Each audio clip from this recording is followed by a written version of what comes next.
In today's video, I'm going to teach you how to process refunds in Xero.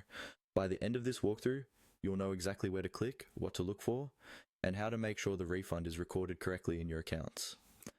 Let's start from your Xero dashboard. From here, move your mouse to the main menu and click on Sales. This is where Xero keeps everything related to what you bill your customers, like invoices and credit notes. It's the best place to begin whenever you're dealing with customer refunds, because the refund will usually be linked to an existing sales invoice. Once you're in the sales area, click on Invoices.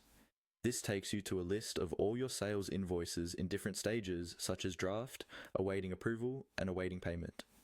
Since we're dealing with a refund, we want to focus on invoices that have already been approved and sent, and are still outstanding in some way.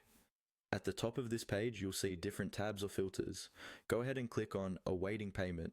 This view shows invoices that have been authorized but not fully paid.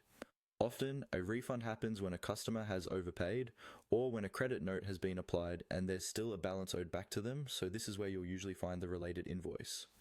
Now, scan down the list and click on the specific invoice that has a credit associated with it. This might be an invoice where a credit note has already been raised for a return, a discount, or an error in billing. Opening the invoice lets you see the details, including any credit notes attached, so you can confirm that a refund is actually required. Once you're viewing the invoice and can see the related credit note, look for the option to make a cash refund. Click on that. Xero will then prompt you to enter the refund details. Take your time here.